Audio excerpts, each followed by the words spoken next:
Welcome to the Writer Reads Chronicles of a Dark God, Book 2, Dark God's Rise, Chapter 45, Into the Citadel. This cannot go on, Staravan's voice echoed around the Hall of Gods. Below them, in this floor, they saw the shadow of Walshira's power ripple across the mountainside. Within that swirl of power lay the glow of their servants' lives, shades of desperation marring their colours. It cannot, rumbled the great being beside him, and the picture cleared. We watch it through our lesser's eyes, another of the elementals whispered, softening the storm wind in its voice. More twisted elementals had joined the first four, and the mages had been forced to stand among the priests, the knights tightening their protective circle around them. The gathered gods watched the battle in silence and saw the first of Riomar's company falter. Even as the knight would have fallen, another priest gave the last of his goddess's apportioned power to save the man's life. With grim eyes, the cleric drew his warrior's mace and swung at the attacking elemental. The knight he'd just rescued stood alongside him and swung his screaming blade in unison. The Earth Lord sighed, breaking the silence. I will intervene, he rumbled. He raised a limb of earth and clay, stilling their half-voiced protests with a wave of his metal-encrusted hand. I understand the cost, he told them. It is nothing besides stopping the Old One, and I will pay it with tears and with joy. Do not make my sacrifice meaningless. Again silence reigned, and again it was broken by an elemental lord.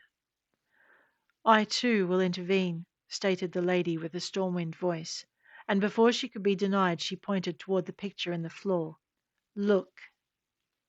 The gods obeyed and saw the Old One was using more than warped creatures of earth. He'd constructed twisted elementals of air, great spiraling beasts of fetid odour that rippled their way across the mountainside toward the embattled forces of the gods. What of Deverath?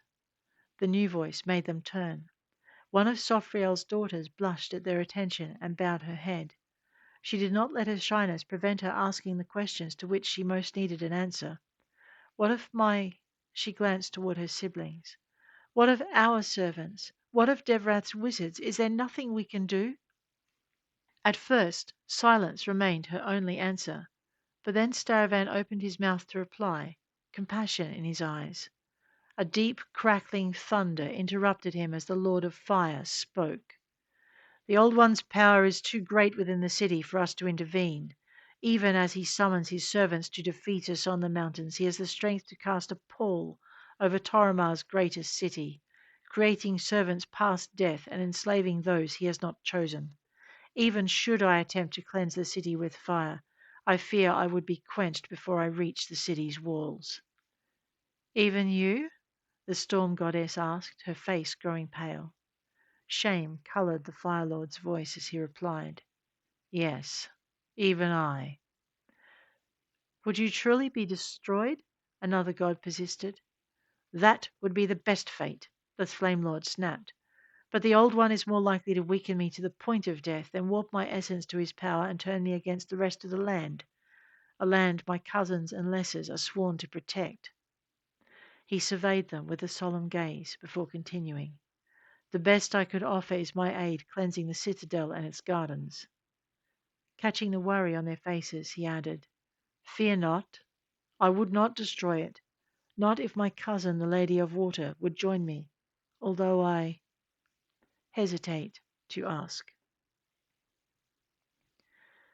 It would be the greatest gift I could give, the elder water elemental replied, her voice reminding the gathered deities of the distant rush of water through a chasm. I would be honoured, my brother. Staravan studied them for a long moment, then turned to Sophriel's children, his face stern. No one is to attempt to enter Deverath until our enemy is trapped once more. When that has been achieved, we'll see what we can do to rescue what servants of ours remain. The affected deities gave him anguished looks. Some even opened their mouths to protest until they caught the expression on their ruler's face and closed them. After a moment's hesitation, they bowed. It will be as you command, they replied, and their voices broke as one. Below them, not too far from the battle on the mountainside, Brianda was grateful for Magrillo's company. Not only did his blade protect her, but his magic acted to damp the wards on the lock to the Citadel's door. Remembering her experiences during the scry, Brianda worked as quickly as she dared, watching for any traps she might trigger.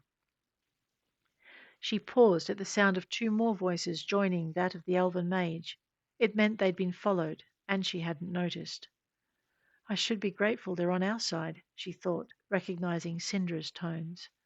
It took her a moment longer to recognize the second voice as Saren's, but she relaxed as she did. A mage and priest of Sophriel was exactly what she needed, even if his deity was no longer around. Memories of Sophriel's demise tightened her throat, and she swallowed. She had no idea what magic users were going to do without her. What happens to a deity's portfolio when they die? She wondered. Do they have heirs? Did Sophriel have an heir? Her pick caught and stuttered, and she quickly brought her mind back to the job at hand. A glance showed her a brief flare of magic, and again the lockpick stuttered. Thank you, she murmured as the magic subsided beneath her hands. She kept working the lock, feeling the complex interaction between tumbler, thread, and magic, and grateful for the mages at her back. Without them, she'd never have been able to get it open. This time, once the lock had yielded, she was ready for the door's final protection, and kept away from the door's edge as she gently pushed it open. Saren and Syndra were also ready, clamping down on the second ward they'd triggered in the scry. Brianda felt the door's magic momentarily seize her, then let her go. Once she'd pushed it to the wall, and it remained there when she released it. She beckoned the others through. Syndra hesitated, glancing back down the mountain. Brianda saw the direction of her gaze and wasn't surprised when the girl's glance turned to a stare. When she showed no sign of joining them, Magrillo reached out and tentatively touched her shoulder. The girl started, then patted the elf's hand. She let her hand remain, covering his a moment more, then breathed a soft sigh and faced the elven lord. It is done, she said. The others will come as soon as they are able. Raomar says to wait here for them. Below them, at the battle site, the weirds pressed about the knights, swaying out of the reach of darting blades or hastily swung maces, as priests, exhausted of their power, joined their brothers in arms. Wizards fought to find focus and shape the magic they wielded amidst the uproar of battle and their comrades jostling. Such things seemed not to bother Alessia. The flame-haired wizardess was chanting, her voice wild with song as she exulted in her power and praised whatever elemental god it had been who'd gifted her with such magic. The cadence of her voice changed as the changes shifted, as unpredictable as the magic they shaped as each warped elemental came into range. There had been one long moment when a whirling, twisting column of air had tried to descend into the center of the knight's protective circle, but Alessia's voice had flattened and panned. It sounded to those around her as though a great weight had fallen on it. And perhaps it had. The air above them had flared as the creature descended, and the warped wind weird had bounced away, screeching in pain and frustration. Alessia had taken no time to savor her victory, but turned her attention to a stone weird. Her chant had changed again, and the elemental had roared in agony as earth and stone had gouted from its hide. As it did, Raomar, exhausted from constantly drawing on and expending Staravent's power, had dropped back from the circle of knights. Syndra's voice found him, speaking quietly in his mind as he fought to regain his breath. Brianda has opened the door, Alessia's apprentice reported. The Lord Darkenoak, Saren, and I damped the magics, and she remains unharmed. Can you come, or shall we come to you? Stunned that the four had so quickly succeeded, Raomar took a moment to react. His mind raced as he made his decision, and he tried to project a calm and assurance he didn't feel. Stay where you are, he instructed. We will come to you. Syndra's nod reached him by a trick of the mind, and she swiftly withdrew, leaving him to shake his head in disbelief. Looking at the battle raging around him, the beast elf wondered how he and the cohort were going to reach her. For a moment he thought of telling the four to go on ahead, but memory of what lay waiting them in the Citadel's depths stopped him. He was going to have to find a way. But how? His answer came in a storm of cutting wind and an eruption of earth and rock. Great voices roared around them, the earth speaking with the sound of clashing continents in its tones, and the wind in a wail of tempestuous proportions. It was the second time he'd felt the presence of elemental lords, and still it made him feel like weeping. While Shira's twisted servants were torn to pieces, the earth weirds crumbling to dust, then cast away by the wind. With a great shout, Rheuma began running toward the citadel's entrance. Behind him, Alessia shrieked her exultant adoration to the wind, and her indebted thanks to the earth, and the elemental lords answered her with cries of their own, before ushering her gently after the others.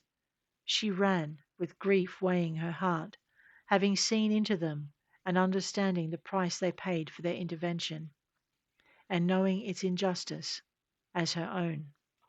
She was the last to reach the citadel's entrance, and the portals closed behind her, though no one bade them do so. None of the others appeared to notice her arrival. Their attention was on the glimmer of magic emanating from the garden and beyond. The company stood in silence, and it was only when she reached them that she realized she'd been missed, because as soon as she joined their ranks they moved with a single purpose. The citadel's center drew them, the center and the task that lay there, waiting.